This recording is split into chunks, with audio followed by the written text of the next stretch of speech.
The Morning Majority on 630 WMAL. 8:07 on the Morning Majority. Good Tuesday morning to you, Brian Neiman. Steve King, Republican from Iowa, in this morning. Appreciate you being here. Glad to be here, Brian. We're going to get to one of your bills coming up as English-only bill. I can't say that, but Go ahead. We'll talk about it coming up. A lot going on in Japan, unfortunately. The news there, it seems to be getting worse. Third explosion, 3 and 4 days now. There was a fire in a storage pond earlier. Spent fuel rods were on fire, and essentially the government and the power company has told almost all of the workers at the power plant to just leave. And there are only a handful of people left there. Everyone else has been told to go because of concern of a partial meltdown. Who knows, maybe a full meltdown. Jack Spencer, research fellow and nuclear energy expert at the Heritage Foundation, joins us. Good morning, Jack. How are you? Good morning. Very good. Well, what do you make of this? How dire is it right now in Japan? Well, it certainly got worse overnight. I have to say, prior to that, I thought that things were going, though they seemed not to be very good. They seemed to be coming under control so long as the containment systems held. And what seems to have happened last night is this part of that containment system got a crack in it, and that certainly is of concern. Now, what's important is that they keep the cores underwater, which has itself been challenging thus far, and certainly the crack in this system doesn't mean that there will necessarily be a large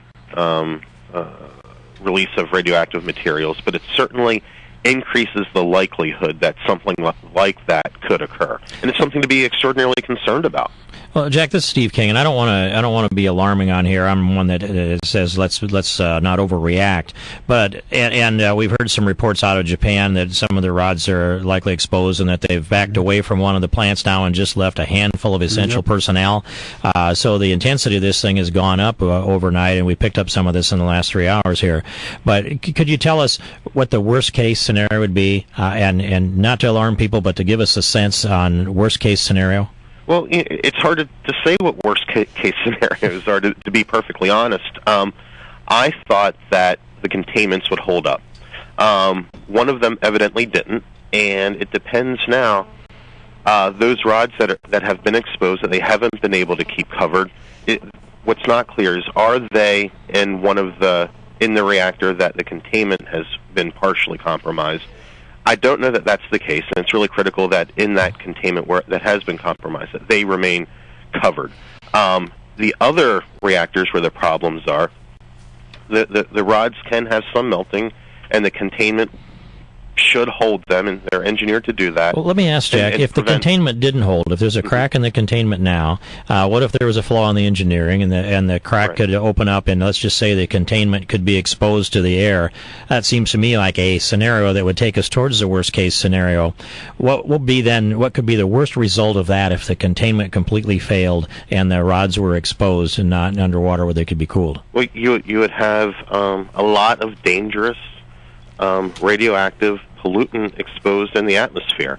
That would, pose significant health threats to the surrounding populations. Could you talk about it within the scope of they say, I hate to say this, Hiroshima and Nagasaki, we know something about that, Chernobyl, 3 Mile Island, where along that continuum might you describe it? I would say between 3 Mile Island and Chernobyl. 3 Mile Island, there was virtually no significant radioactive release.